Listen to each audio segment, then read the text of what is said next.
Welcome to Leaders and Loggers, the podcast that quenches your thirst for leadership knowledge one pint at a time.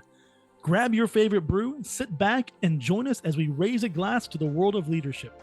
I'm your host, Kevin Dawson, and each week we'll bring you refreshing conversations with leadership experts from around the globe. We'll dive into the minds of CEOs, thought leaders, and change makers, sipping on the secrets of their success. From the boardroom to the brewery, our guests share their unique perspectives on what it takes to lead in today's ever-changing world.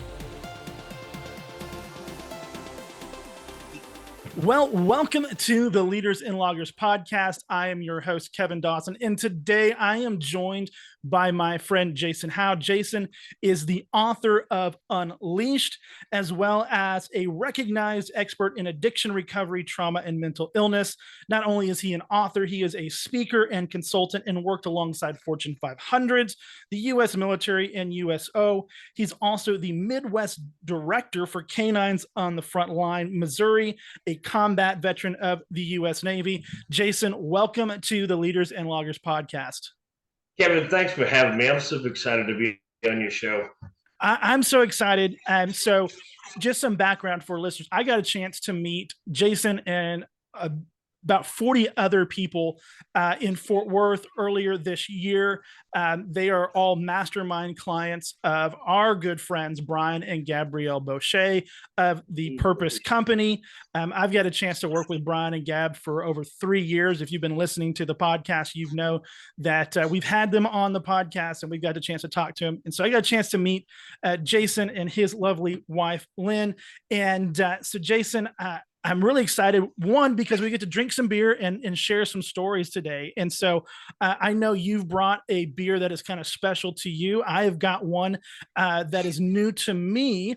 And because you are a true American, I grabbed a true American beer from Turning Point Beer, which is brewed in Bedford, Texas.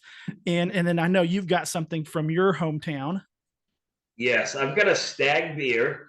So it was brewed in Milwaukee, Wisconsin. Here in the country where I live, I always say we have more pigs and cows than we do people, and it's true. But it's a Stag beer in honor of my father-in-law, who, that's what he absolutely loves. And I said, you know what? I'm going on a show today, so why not drink after him and honor him? So, well, cheers, Jason. Let's drink up. Cheers. Man, that's refreshing. Yes, it is. So, Jason, I would love for our listeners to just learn a little bit of your story. I know you are a veteran of the U.S. Navy. Thank you for your service. Love to kind of hear your story, really as your journey in leadership, in recovery, and a lot of this ties today about mental health, and that's a big part of leadership nowadays. So, I'd love for them to kind of hear your story. Absolutely. I appreciate that. And, when I was at an early age, I was adopted. I had a mother who, I had 2 other siblings, and she was in a point in her life where she could take care of me and kind of left me unattended a lot. And fortunately, the state took her away and gave her to my parents, my mom and dad, that raised me. They did an amazing job raising me. And, they had their difficulties as a marriage, and they went through a divorce. And, I kind of felt like I was ping pong back and forth, dealing with my parents on who's better, who's this, who's that. Ended up joining the military after I got out of high school, wasn't sure where I wanted to go, and signed up as a police officer, Master at Arms, military police. And I absolutely loved it. I was on the Theodore Roosevelt. I was in Guantanamo Bay, Cuba. I was in Bethesda, Maryland. And while on the ship, I was in Iraq. And then while I was in Bethesda, Maryland, I was asked to go to Afghanistan. And I took that and I said, let's go. So 5 years later, here I am getting out. I had a wife at the time. We already had a son, and we had another son on the way. So I got out of the military and moved to Missouri. I'm originally from Maine, absolutely loved it there. So here I am in Missouri, not knowing anyone. And we went through a very quick divorce. I think just once we got back, I wasn't the right person for her, and she wasn't the right person for me. My kids were very young. When we got divorced, we agreed on everything. We worked together the best we could, um, and then life started to hit me in the face. I just felt like since I didn't know anybody here, I didn't know what I was doing. I didn't feel anybody understood who I was, being from halfway across the United States, and then just reintegrating in society. I had gone to the VA. They're popping me full of pills. Think some of it was working, some of it wasn't. So I just stopped doing all that and took it upon myself. I was going to school for at Columbia College and was enjoying it, but I ran into the wrong people. And when ran into those wrong people, they were using drugs.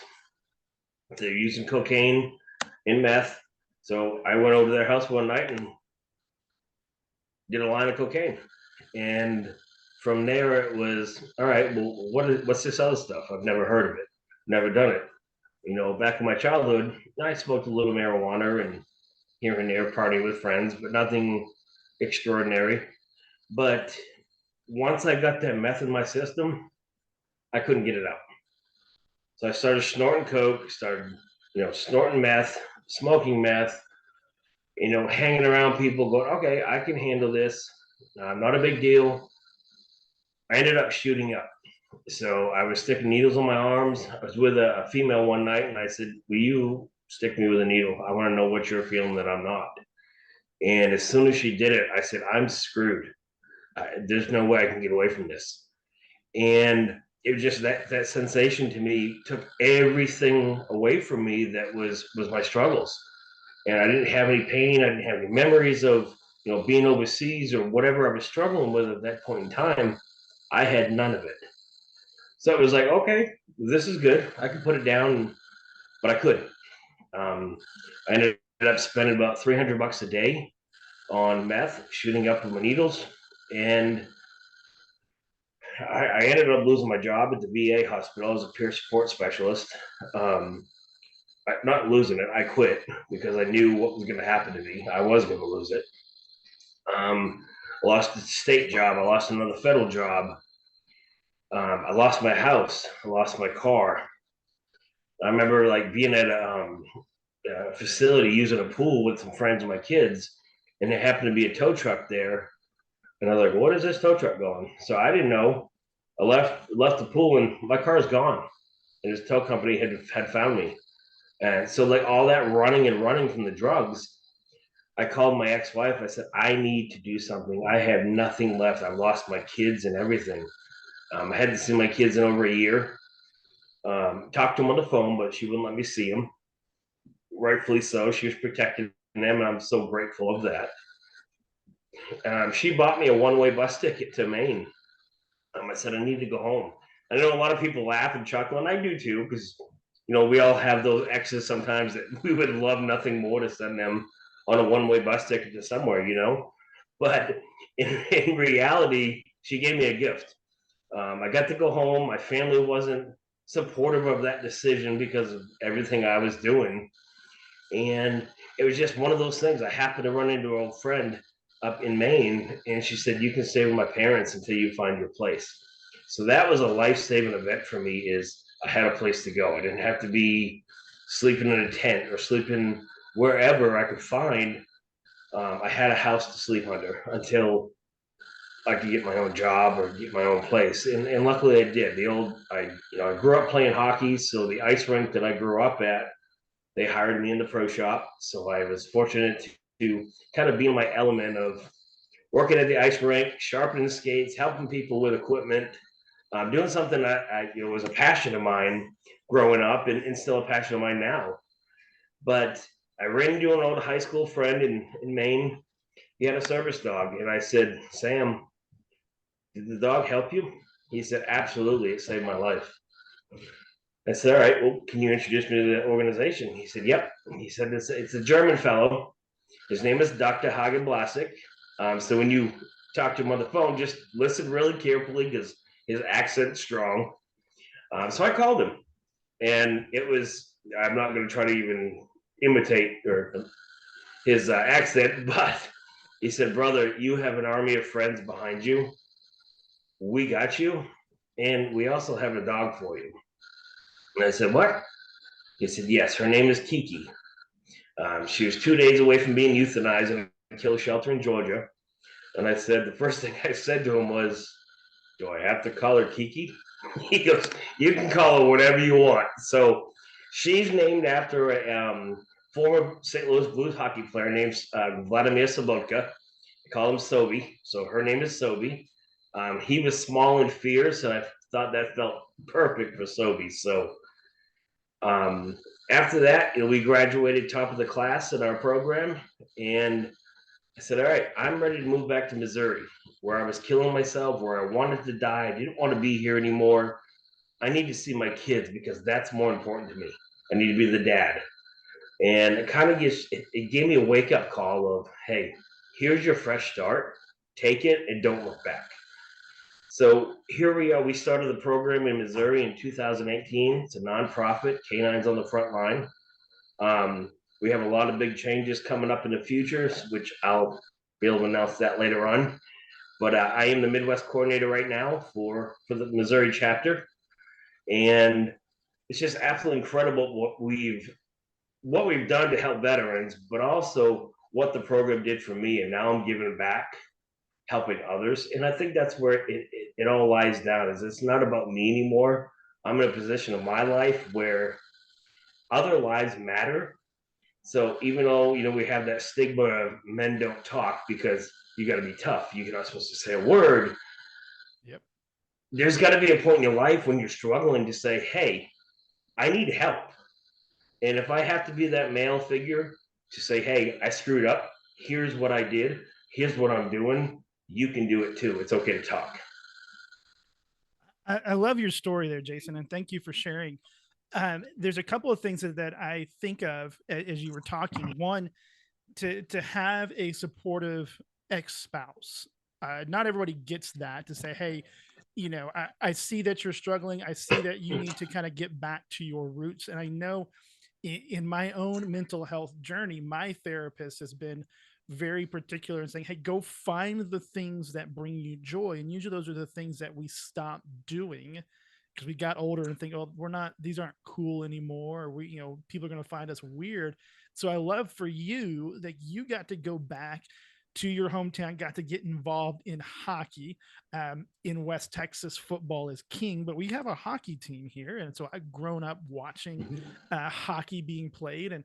And so for you, when you got back to Maine and you got to be involved with hockey and a passion, how much of a healing turning point was that for you in your journey to recovery? Awesome, great question. It was honestly huge because our ice rink had been torn down because it had but snow had collapsed the roof, and it had been years and years. So going home and seeing the brand new facility, showing their fresh start, and just working with the kids, because I ended up going on the ice and teaching some of the kids and just being on my element. I ended up coaching a high school, assistant coach at a high school there. And it was funny because I grew up in it was a rival to our high school. So I had to put on those colors, and I'm like, "Oh, this is weird." I hated those people, but now I'm coaching them, and I'm like, "Well, we're going to beat my old high school, and I don't care." Um, but it was so cool just to getting me out of the house. When I got Sobey, I was opening my curtains, I was going for walks and doing things. She went on the bench when we were coaching, and it was just one of those. I had a purpose, and I think that purpose was just trying to help people, even if it was coaching hockey. That was my start. Was I'm helping these kids be a better person, and also be a better hockey player, and then getting ready for society that's going to hit them in the face when they get older. And I think that just gave me a lot more motivation to keep changing my life, no matter what others thought of me at that point in time. He's a drug addict, he's this, he's that. Well, I'm just going to keep doing what I know is helping me. And if people want to come along, they can. If not, and that's, they're not ready to hear all that yet. So, Yeah, I agree. And what I love about that story, I think it plays into one of the key traits of great leaders is adaptability. Yes. you were able to adapt and overcome, which is something that I think is hounded into most members of the military.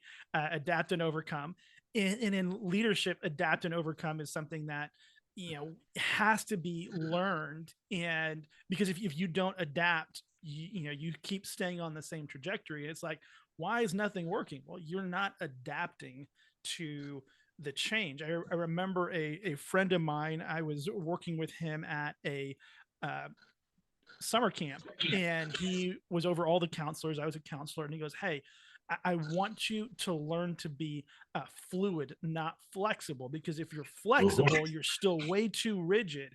So learn to be fluid." And he was Yes. challenging us to be adaptable. And so I love how you kind of shared, as you walked through this journey, from being an addict to helping yourself to refinding that love and passion of hockey, using the opportunity to coach with students and be adaptable to move forward.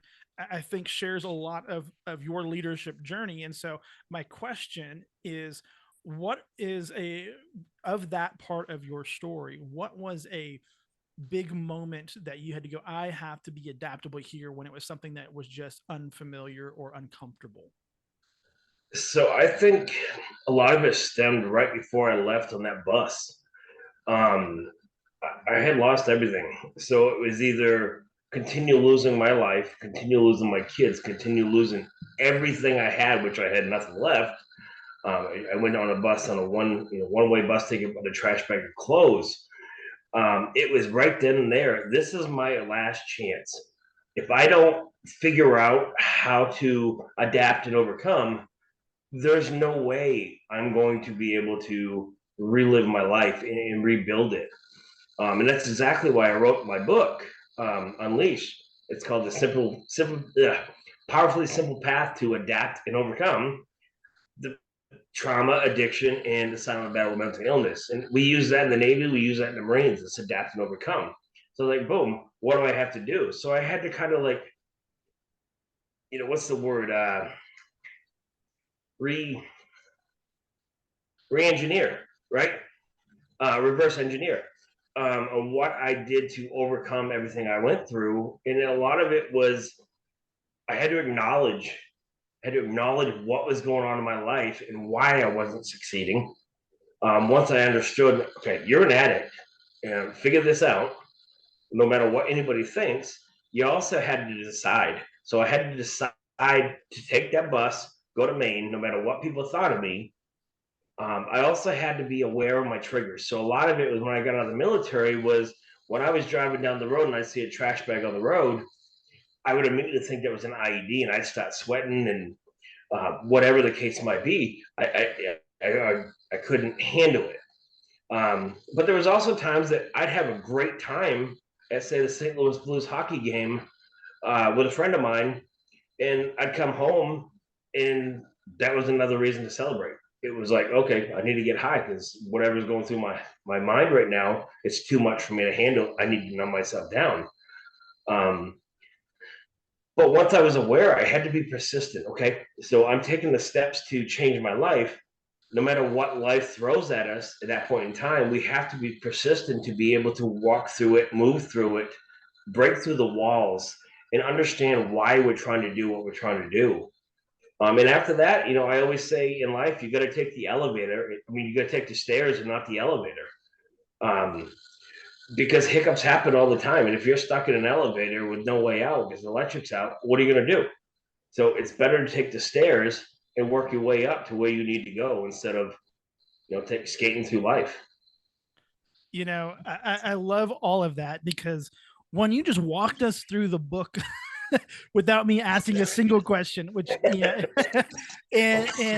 So I've been reading the book that you wrote, and yeah, you so well put the analogy of adapt that you talk about just now. And you're right, taking the stairs. I love the don't, be the turtle at the beginning of the book, because I think Yep. so many times we live in an age of instant gratification. I want it to happen now. I want it to happen now. And we aren't patient enough with ourselves or with the process.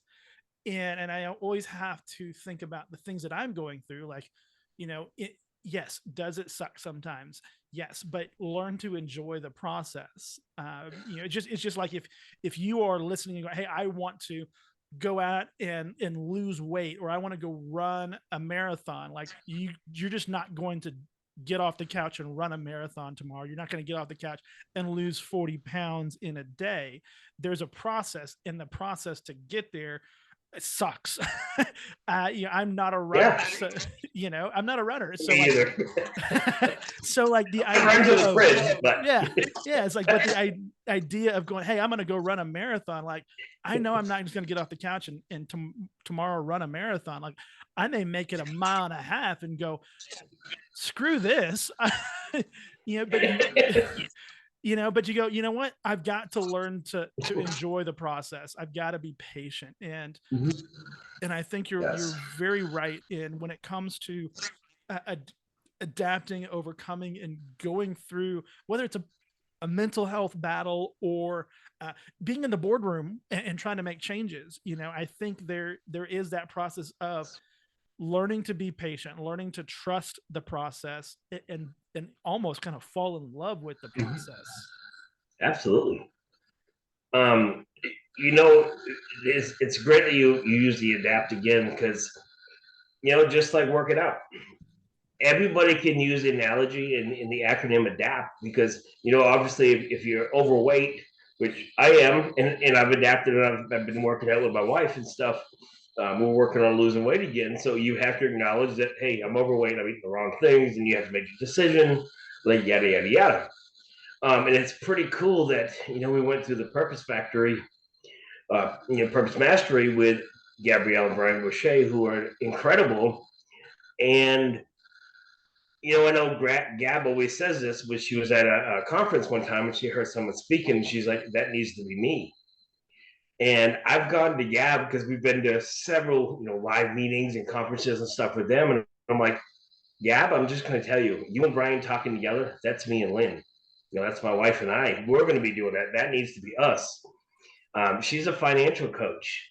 And if you look at things with mental health and finances, they go hand in hand. So we go into businesses and talk with the leaders of the businesses and say, hey, are you struggling with employee retention? Are you struggling with this? So I can talk about the mental health side of it. She can talk about the finance, and it helps the businesses with retaining employees and keeping the longevity and making the employees happy, because now they're learning how to budget their money, which makes their mental health better, which keeps them in their job a lot longer, and it doesn't cost the companies any more money. Absolutely.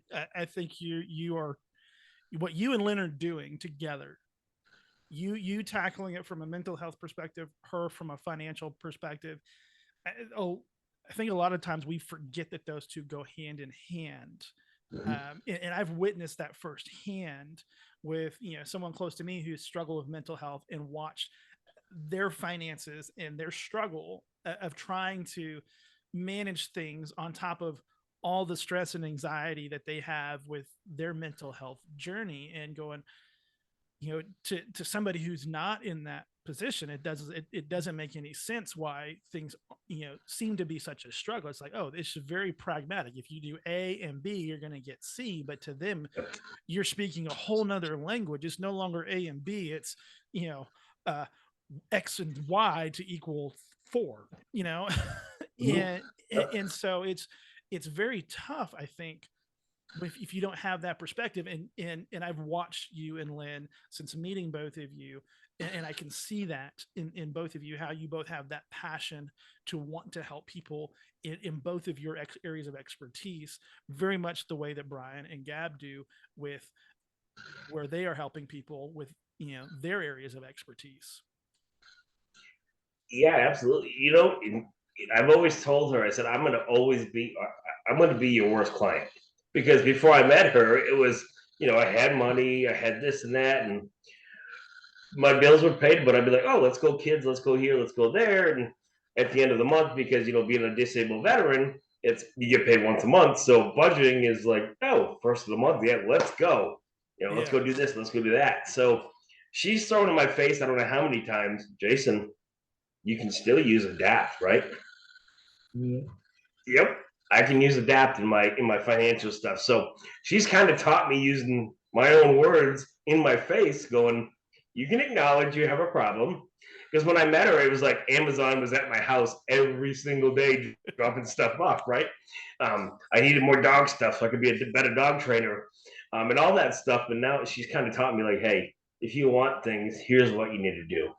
So it's really cool to see how we've just connected and kind of growing our business to where it's at now. And we're speaking, we've got several speaking engagements lined up. It's just trying to help people so they don't have to suffer like we have. No, and I love that about the two of you. And I want to pivot because you do have a third member of the family that we've talked about, Sobee, Yes. and that's what you do now. I know you're working on a book about Sobee, and I would love for our listeners to just hear a little bit of Sobee's story.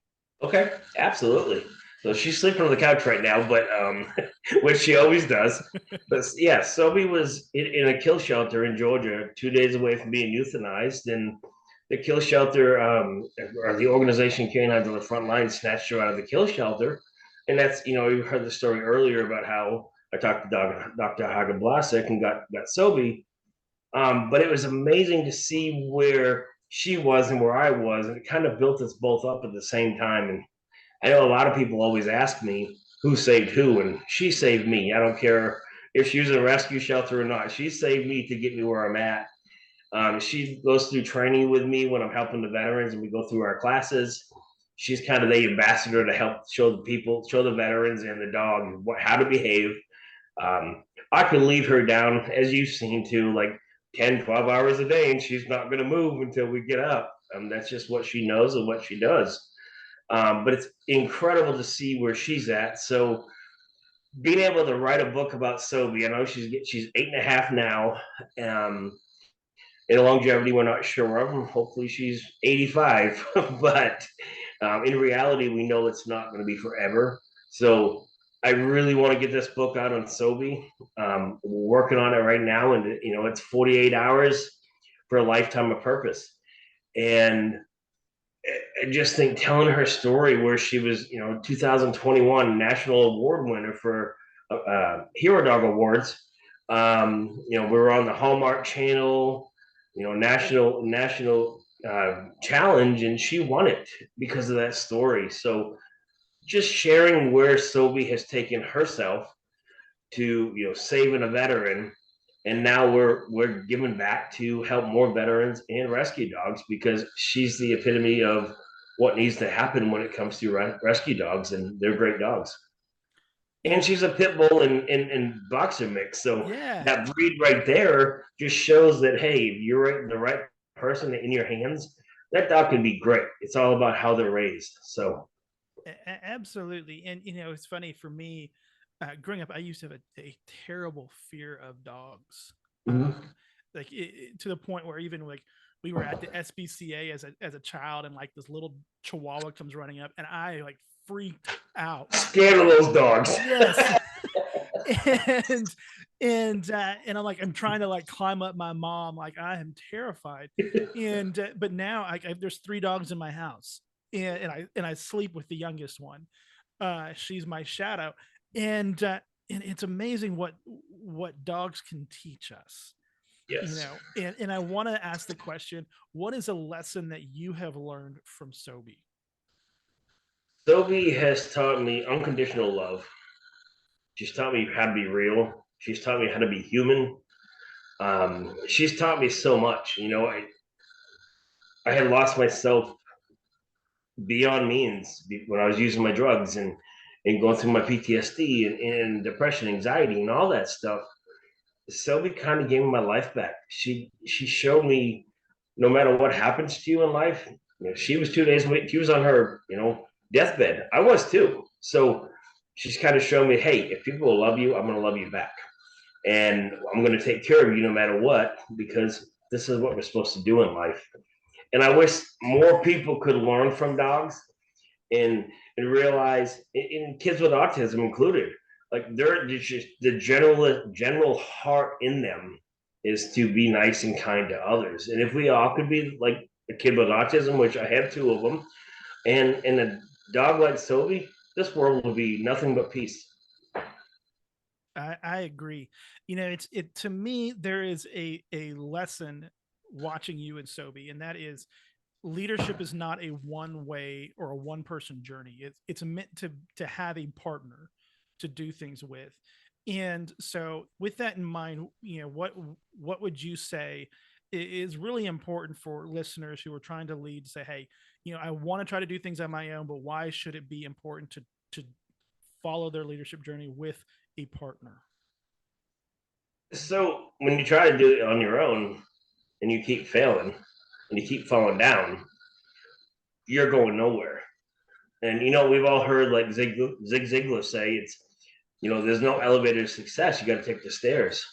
I like to say, you know, if you're falling, try to fall up the stairs, because if you fall, you're going to stumble. But get yourself back up. It's better than being stuck in an elevator with no way out, right? So if you are struggling, listen to people that want to help you. There's people out there that care. There's people out there that want to do anything they can to help you, but you got to help yourself first. If you don't help yourself, there's nobody out there that can help you. So you got to, that's why adapt comes into play. We have to acknowledge, decide, you know, be aware, be persistent, take the stairs. But there's people that are going to help you get to where you want to go because of that situation. I agree. I agree. Well, Jason, it is time for last call. And so for our listeners this week, what is one thing that you can tell them is part of their leadership journey is, hey, here's one thing you can do to be a better leader this week? A better leader is, you know what, we all know that life hits us in the face. If we're struggling, keep going forward. Look at the big picture. You know, in a journey of, say, addicts, you know, I always think about what do addicts do? Because in a leadership role, you almost have to think like an addict. Because what do we do as addicts? We want to get and stay high all the time, and that's all we think about. So stay focused, stay moving forward, fix yourself, get that goal that you want, and do everything you need to do to get it. Obviously, not illegal, but do what you need to do to get where you want to be, and don't give up. You know, you're going to get hit in the face, and boundaries are going to stop you, but go through them, break through them, be persistent, adapt, and overcome. I love it.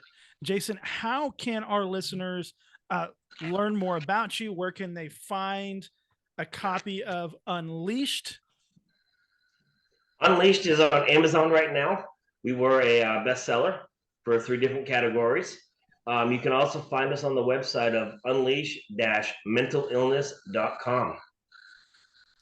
Fantastic. Well, Jason, thank you so much for joining us for a pint in conversation today. I really believe that your story is extremely impactful for any leader who's listening, not just because of the mental health component, but just all leaders need to learn how to adapt and overcome. And I think your story definitely highlights what that looks like. So thank you so much for joining me today.